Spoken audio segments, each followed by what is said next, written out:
Good morning. It looks as though I'm live here. I decided to go live this morning because I've got only so much time. I've got to hit the shower, shave, go to work, doing my coffee. But I wanted to talk a lot, not a lot. I wanted to share a little bit that I've learned about myself over the last year, really. Dell pointed out in March 23rd, we will have come full circle in our experiment of naive narrator gameplay and writing Dark Age of Man. And so it's been a year already. And I'm incredibly proud of just sharing this process with Dell and with the artists who I have unfortunately really not had a chance to meet or talk a lot to, but just through seeing their work. And then, of course, sharing it with Mark and Brian and many of my friends. I've shared the PDF rulebook with many of my friends out there and colleagues. They will be surprised by the final. They'll be, I think, utterly surprised by the final book. It is. I was able to shave the rulebook down from 34 pages to 4 pages, and so what they have in front of them, the rhetoric, the pathetic, wordy rhetoric of my treatise on how to play this game was an epiphany over the last 2 weeks. So for 2 weeks, I've been pulling my hair out, trying to edit that book. And every single time I would start to rewrite it, I was utterly dissatisfied, and to be quite honest, was losing faith in the project. Not with my colleagues and things, but I was losing faith in my ability to make it a rule book and nothing more. And then I had this kind of breakthrough, and I think it happened because of my work on my tabletop sports games. When I sit down to design my tabletop sports games or to finish them, games that I had started years ago and I shelved, and I'd bring back up from my files and I'd start the process over, etc. And I'd work out making these games, and working out making the games one thing. Then I'd have to sit down and say, well, how do I describe and tell people how to play my game? And I'm incredibly brutal about that. I write a simple 1 or 2 page rule book saying, listen, I'm not going to teach you about football. You need to know how to play football. You need to understand the sport of football, but I'm going to teach you how to play my football game. And I'm going to teach you how to play my hockey game. I'm going to teach you how to play. And it was this very deliberate kind of get out of the way. I don't really want to write this. Let me just get this done and go play my game. Go let the game stand for itself. And so I think in the process of completing 6, 7 of these projects, I have now literally yesterday uploaded the final game I've been working on. And that will have made, I've completed and made 8 sports tabletop games in the last 5 months, 6 months, 8 months.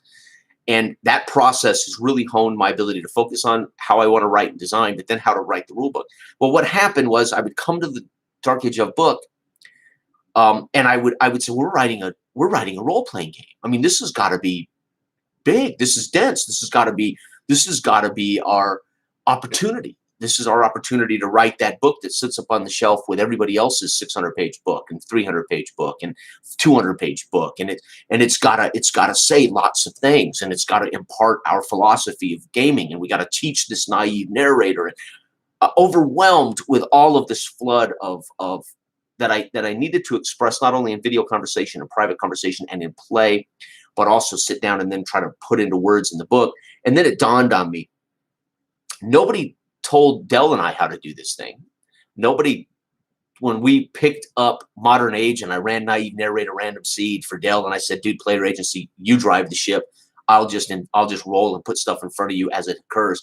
And I took that seat as the GM, a backseat role, let him lead the dance. And then we began to craft that and do that over and over and over. And we began to hone those skills. And meanwhile, I thought, nobody had to tell us how to do this or teach us how to do this.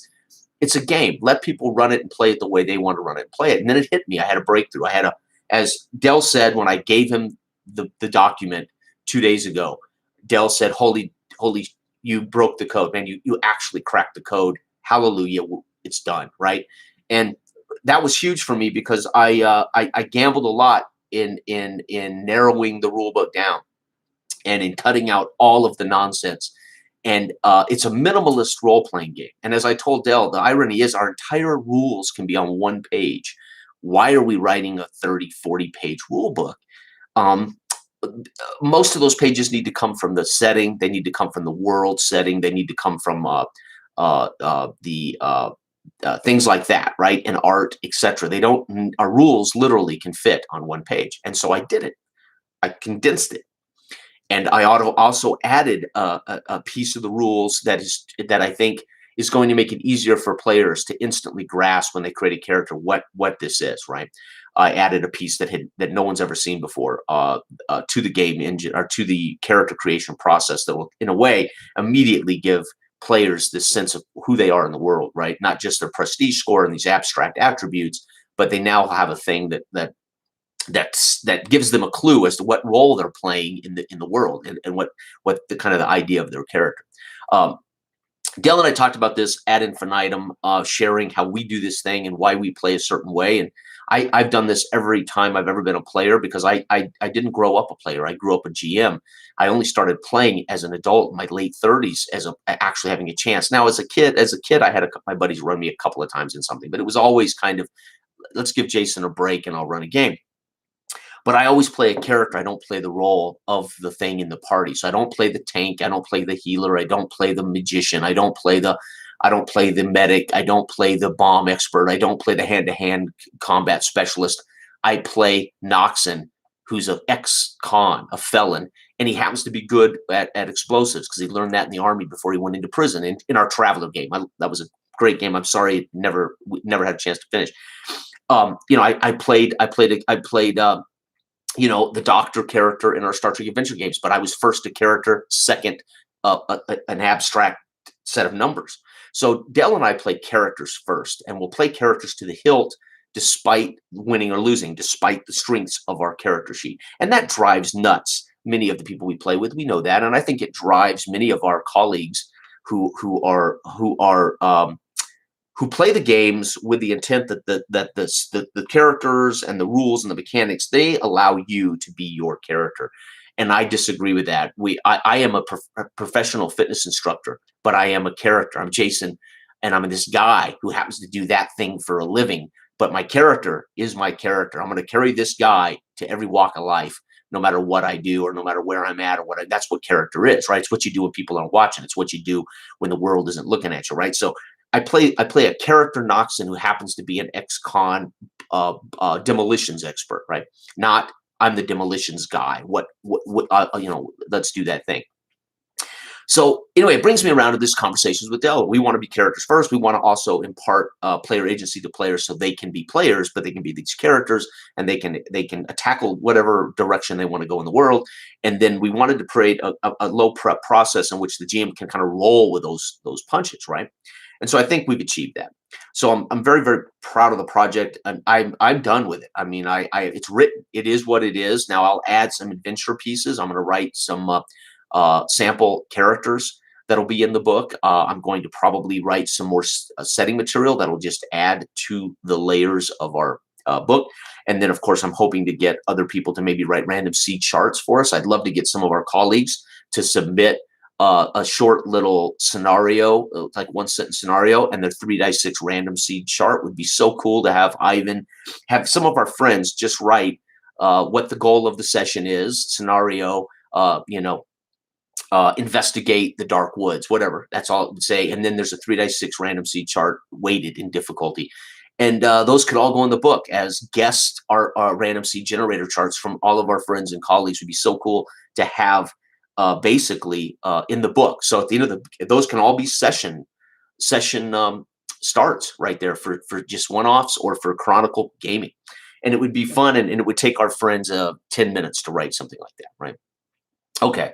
They could even put in key NPCs that the players need to get information from or something, right? They could write up the king of blah, blah, blah needs you, go talk to him, whatever. But anyway, these are things Dell and I have discussed, and we're going to probably ask the people if they want to do such a thing. And then they'll go in the book, obviously, as contributing writers. So what we're going to do is cut the page count down for my pathetic rhetoric, and which ended up being my attempt to explain how to play our game. And then it dawned on me, role players don't need us to tell them how. Role players know how to role play. Gamers know how to play a game. They know how to pick up dice. They know how to say what they're doing, and they know how to roll the dice.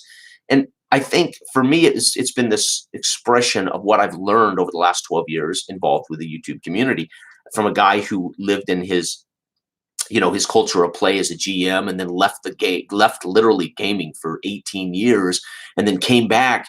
And when I came back, I was running a local game, and boom, I was also out there in the world on YouTube, meeting people from all walks of life and sharing what we had in common and arguing with people about what we didn't, and and also having a chance to play and also try the deeper games and more complicated games and inviting people to do those things with us. And it's a culmination of 12 years of the greatest learning curve I've ever had in my life. And I'm not embarrassed to say that I have grown and I have changed. And at the same time, we also find out, like we find out, boy, when I was a kid, I loved to read. Guess what? At 62, you rediscover reading and you say, of course I love to read, dude. I love to read. As a child, we knew who we were. We knew what we were about. When we strip away all the trappings of our cultural impact, we find out we're kind of what we always thought we were, right? You know who you are, right? And I like simple. I like easy entry. I like to be able to become a character and impart description.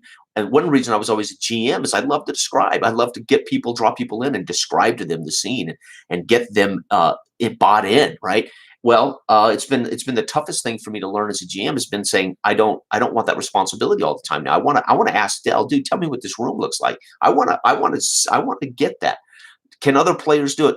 Many players don't want to do it. Many players aren't good at it. That's all okay, right? Uh, but it allowed me to really focus on what Dark Age of Man's rules set is. Write it in such a way that people can pick it up, flip it open, and have a character made in 3 minutes and be sitting down ready to play, and never question how, what, where, when, why. Much of my rhetoric, convoluted and complicated, something that just isn't complicated. And I sat down and said, well, let me just write. I just sat down with a notepad and I started just writing, well, what are the rules? And how do you do this? And then it dawned on me, oh my God, I've made this convoluted and complicated when this is the rules. And I broke the code for that. And I was able to rewrite it in such a way that it's all compact and fits, including the setting, including Dredgewater, including the presenter GM's portion of the game. There is a GM's portion. And now I cannot wait to see Dell as art director and co-writer, and Brian and their artists put the rest of the book together. It's going to be remarkable. I've given them my 2 cents on what I'd love to see the book. I want to see the book as a landscape book. I want to see art, full page art. I personally don't want to see art on the page with text. I want the artist to have full page art, and then there's text of the rules, and then flip it and there's art, and there's a map, or there's Dredgewater and the map of Dredgewater. So I want there to be beautiful art committed to full page, and then of course just the text of the rules written succinctly, clearly, and attractively. I want that clean aesthetic. It's a minimalist role-playing game with a very clear and concise entry point, very clear and concise method of play, and very clear and concise rules. Therefore, I want that aesthetic to be this crisp, clean, beautiful aesthetic with this unbelievably evocative art, slightly on the horror side, slightly on the Dark Ages side, right? So this is a fantasy pseudo history or faux history, Dark Ages of England, but it's really going to be more of a dark fantasy, low dark fantasy. Okay. Anyway, that's the gist of that. But the thing I wanted to talk about, ironically, was what I've discovered in getting back to designing my tabletop sports games and making those games. But what I discovered in playing pen and paper for the guys is the online career mode, and then what I discovered as I found other the tabletop sports game engine is unique. But more importantly, what I've discovered about that style of game is the solitaire sports replay games. And especially learned this with Grid Zones. Grid Zone has impacted my attitude on how games are designed. They've impacted my 2 latest finishes, the Tabletop Pro Football game, which is a results-based engine. And then I made the second results-based engine game, Tabletop Pro Hockey. And these were literally designed inspired by what I learned from my experience in Grid Zone. And I didn't learn about the sport of grid ball, Grid Zone. I don't care about all that. What I cared about was what was the psychological effect of Grid Zone on me as I rolled the dice, checked the charts, checked the ratings, finished the result. Okay, somebody says to me, what is it you don't like about mechanical role-playing games, Jason? What is it you do not like about what makes the mechanical, complicated role-playing game cumbersome for you, Jason? And I say, oh, if it interrupts my immersion, if you ask me to stop, metagame now, roll dice, do this, talk about this, extrapolate that, I'm metagaming, I'm now out of character, I'm now out of the situation. Then we go, okay, I picked the lock now. Let's get back in the scene.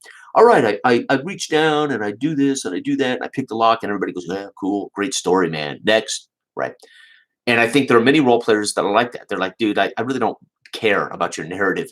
Great story, man. Listen, we're here to roll dice. We're here to discover what occurs. Well, I, on the other hand, do want to role play, right? I don't want to be an actor. I don't want to LARP, but I want to be a character in this thing. So I want a low footprint. Now, here's the thing I've learned, and this is what I think has been the most groundbreaking moment for me in the last 12 years of tabletop gaming and role playing, right? This utter discovery. And to be honest with you, I think you have these discoveries subconsciously, but I don't know how long it takes before they become a conscious discovery, before you actually go, dude, I get it. I see that. But somewhere subconsciously, it's occurred, right? Your subconscious processes information a million times faster than your consciousness. So my subconscious figured this out probably a long, long time ago. Grid Zone this morning, fine example. I'm playing a playoff game this morning. And there's this moment where I have to roll the dice. So the one thing I don't like about Grid Zone is I got to roll dice. I got to then flip the charts and look it up. And then I got to read the chart. Then I got to go to my ratings and I got to extrapolate the information. Then I got to go back to the result. That is the antithesis of how I want to role play. It is this remarkable thing that I'll do it in tabletop sports games to get the details, to get the depth, but I want it fast and I want to get back into that mindset of this game of football. Well, here's what happened this morning. And this is what I would ask of role-playing games. Okay. I'm all over the place here, I know, because I'm trying to express this. What I learned this morning was the abstraction of the event for sake of speed via mechanics, whether the mechanics are deep or shallow, back to the intimacy of the event. That is the thing that's missing from role-playing. I would argue there's not a role-playing game that does this. Okay. So I'll try to explain what I mean by that. A couple of years ago, Anthony proposed a question in one of our private Facebook groups, RuneSlinger. And Anthony said, where is the future innovation in our hobby coming? I mean, what is the next great innovation for the role-playing hobby? Not just regurgitating the same rule set with tuxedo on, not just dressing up D&D in a different suit, not just inventing the use of more D12s, or not, this idea of where is the next innovative idea going to be in our hobby? And we've seen some amazing innovations. For me, I experienced it today with Grid Zone, and it's a tabletop football sports game. But and I don't mean the game itself, I mean the process, right? The process is actually reversed from what we do in gaming. The first guy, the first company, the first woman who writes this role-playing game that says we're gonna put the thing after the intimacy, right? We're gonna put the mechanics after, right? So the mechanics. So I guess I don't even know how to explain it.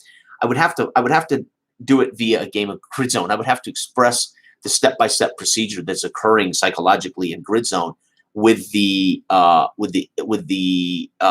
the ratings, which would be attributes or character sheets. So we have a football team, which is basically a character sheet, right? The football team is this variables and character variables. So it's a character sheet. It represents football players and a football team. Then we have the decider, right? So in Grid Zone, because it's solo, I don't make any decisions about the play call. I roll the dice and it directs what we do, right? Then we go, wow, we got to go see what this looks like. And then we go over to the chart. We say, oh, okay, now let's grab these attributes and match them up and then look to see what the result is. Then we go back to understanding what that looks like narratively. That does not happen in role playing, right? Because we decide. Right? We decide we're going to pick the lock. The minute I say I'm going to call the play, pick the lock, right? What if the next innovation in role playing is GM says you've approached this door, it's locked. All right, we do this all the time, it's locked. And Joe says, well, I'm gonna pick locks. No, you're not. We're gonna look at we're gonna roll the dice, and that dice is gonna fall into every character's character sheet. So let's say I have a character that has a 1 to 12 lock picking out of let's say 20 points, and Jose has a guy with a lock pick of 13 to 15, and Eloy has a guy with a lock pick of 17, and Dell has a character with a lock pick of 18, 19, and 20. The party, everybody has weighted who's going to end up trying to pick this lock. We roll the dice. It hits my number, 1 to 12. I'm the lock picker, right? But let's say it hits Eloy's guy, who only has 17. And so we roll the dice, and the dice dictate Eloy's character steps up to pick the lock. Don't ask me why. Narratively, we'll have to explain. Why the hell is Eloy's guy picking the lock? There's got to be a reason, right? But we don't yet care about that, because now we're going to roll. Eloy has to use his skill of lockpick, which is weighted. He was weighted as being the least likely to pick a lock. 17 out of 20, one shot, 5% chance. And again, this part of the video, pay close attention to, because I am now describing the next innovation in tabletop gaming. So for those of you, tabletop role playing, for those of you who are curious about game design and the next great innovation, pay close attention to this description. Eloy's guy ends up getting, and I go, damn, I'm the lock picker. This is going to be, all right, fine, Eloy, pick the lock, right? So Eloy steps up and says, man, my lock pick skill is 5%. He rolls the die 100, and he gets a 98. And we all go, or no, let's say he rolls a 62, which falls under my character's ability to pick the lock. And I go, damn it, man, I'm 1 to 65. I would have picked that lock, right? And we all have to narrate, well, how the hell did Eloy's guy end up front trying to pick the lock? And worse, he didn't pick it. Next. So somebody else says, well, gosh, now how are we going to get through this door, right? And they say, well, we're going to breach it with demolitions. We roll the dice. And it turns out Jose's guy has the demolition score, and it falls in that range. And he says, okay, my skill to blow the hinges off this door is 1 to 76. He rolls 16. And then we stand back and we describe how Eloy failed to pick the lock, and then how Jose pushed him out of the way, stepped up, put some plastique on the hinges, and blew the freaking door off the hinges. And we all have narratively now told what came first. What's the difference in this innovation? We don't declare our actions, right? We are in a party with a weighted, shared engine. We roll the dice to see which character draws on it, right? We then narrate. That's where we get into character. We narrate how Eloy, for some reason, thinks, oh, I've seen this lock before, dude. I can pick this. And I'm like, all right, go ahead. And he gets up there and he messes around. He doesn't pick it. And then Jose pushes him out of the way. Plastique, boom, blows the door. We all go, yeah. And meanwhile, our characters mattered. Our skills mattered. Our role play mattered. Our narrative understanding of what just occurred becomes the topic of conversation, not the mechanics. And what ends up occurring? We can't declare who gets to stab the skeleton. We roll the dice in combat, and Jose's character's weighted greater for melee combat. We're in a melee situation. His character comes up, and then in turn 2, his character comes up again. Turn 3, my character finally shows up, and I roll to do my damage. But meanwhile, the first 2 turns, Jose stab, right? And then we roll, third turn, my guy finally steps up. How do I describe how my guy steps into this fray and kills a skeleton? Meanwhile, we roll for the 5th turn, and finally, Eloy's character is invited into the combat, and he rolls, and sure enough, he with his bow takes the head off a skeleton. We don't control our character's actual actions. The dice mechanic does. Then we're making skill checks, etc. What if we take your play call away, and we have a party-weighted mechanic that rolls to see which of our characters is most likely to partake in that action? Then we roll the skill to achieve that action. Then we describe the results of failure, etc. Right? Think about that. What is your GM now, right? Your GM literally is doing what he's always done. He's describing, okay, you're in a room that you've come to a locked door, And instead of that old, well, is it locked or what's a lock look like? No, no, no, no, no, no. We know. We roll the dice. And I just announced it's a locked door. I've got lock picking of 1 to 65 here, and it's okay. Rolled is if you guys are all in agreement that Jason's going to try to lock the door, and I roll the dice, and it turns out Eloy's character is going to actually try to unlock the door.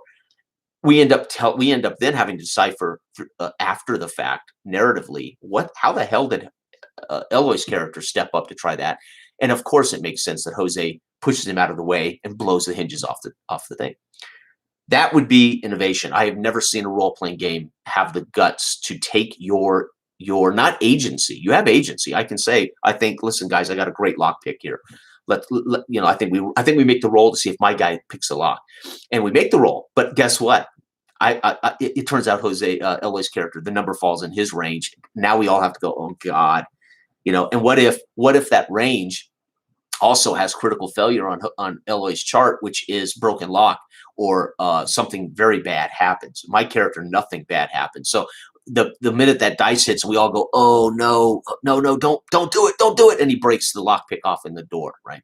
And we all can see it coming, right? But we have no control over it, right? This idea of control is tied to player agency. This idea of choice is what should be. So what we want in player agency is player choice. But we've confused player choice with control, right? GM's in control. Players want control. We need to remove the idea of control from the whole process. What if we still have choices? We still decide what we're doing. We have choice, but the control's now out of my hands. I have a choice to sit down and match up 2 teams in grid zone, but I have no control of what they're going to call, right? I can look at San Fran and see their quarterback and how good they pass the ball against this team, but I roll the dice and they're running the ball. I roll the dice, they run the ball again. San Fran's never going to win if they don't throw the damn ball. And I roll the dice. Finally, they throw the ball. That's what they do best. And you witness it, but at the same time, you're involved in it. This is an innovation that I think is worthy of a test. It's an innovation I think would bring a whole new concept to role-playing. I would call it abstraction to intimacy role-playing, right? There's an abstraction to intimacy. Grid zone, the abstraction is the sport is abstracted. It's a 1 series per dice roll. It's not down by down dice football. It's a 1 series. But the abstraction becomes intimate when I look at the ratings and the skills and the players and I get the result. Then I'm back to abstraction, and then there's an intimacy, and then there's an abstraction. In a way, we do this with role-playing constantly, all the time. But what we don't do is remove the control, the declarative idea of it, and put us in a situation where we're witnessing our characters, right? And at the same time, we still get to be and play our characters via skill checks, dice rolls, and conversation. And then narratively saying, "Oh, Eloy, it's your responsibility, Eloy, to tell us how the hell your character is picking the lock. You had a 5% chance in the party of being the guy. The dice rolled you. Now you got a 1 to 17 chance out of 100 to actually pick the lock." It's going to be fascinating to hear how Eloy describes how his character somehow pushes me out of the way to pick the lock and then miserably fails it. And Jose, of course, it's an easy description than for Jose. As he rolls, he says, I think we blow the hatches. We all go, okay, make the party roll for demolitions. We roll the dice. It falls in Jose's guy, right? We all know there's a 67% chance Jose is going to be the guy. Boom, does it. And then he has a 1 to 72 chance to blow it. Boom, does it. That's a simple narrative description for Jose. But for Eloy, holy cow. I can't wait to hear you explain how you somehow can, pick the lock over my guy's 1 to 67 chance of doing that deed, right? So you would have, first you would create your characters like you normally would, but then you would have a formula when you sit down with that group of roles and you would wait everybody's chance to be the guy to drive the truck, shoot the machine gun, fly, instead of saying, well, I'm taking the seat as the pilot because I've got the best pilot skill. Well, of course you are. But what if there's a chance in Traveler that somehow I end up in the bucket seat, Noxon ends up in the bucket seat when we're trying to escape the pod, and everybody goes, oh, we got to narratively explain, how did Noxon end up in the pilot seat? Where the hell were you, Del? Where was your character? You're the pilot, dude. Oh, I was caught in the back trying to get my jumpsuit off, right? And we're telling a tell. And I'm now forced to make that 1 to 6 chance roll to pilot that damn ship, right?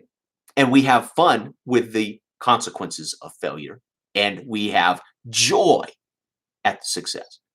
but we take the declarative control, right, out of our hands. We get to act, we get to be in character, we get to know what our character will probably do the most in session when it comes up, but I can't control it. So the guy who wants to shine, we roll the dice, and turns out that I get to shine because he happened to roll me, and so I basically just I steal his spotlight, right?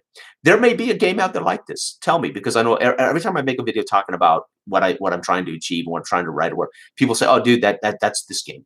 Amazing. If somebody's thought of this innovation, amazing. I think it would be a remarkable experience as a role-playing table. Would be amazing. So anyway, thoughts. And that's it. I'm done. I think I've talked long enough. But everybody out there, have a fantastic weekend. I have completed every tabletop sports simulation design game I wanted to. I've over the last 8 months, I've completed 8 games.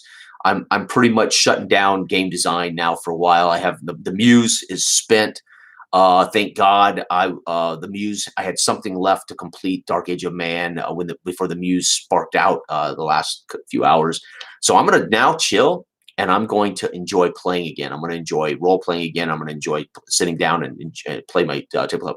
I'm gonna put away the work for a while, put away the design, and put away the writing, and I'm going to try to enjoy playing again the games with my friends, etc., etc. So I had a huge weight on me with Dark Age of Man because I was thrilled with the idea, but I was incredibly disappointed in the book, and incredibly disappointed in the rhetoric, and incredibly disappointed in the wordiness of it.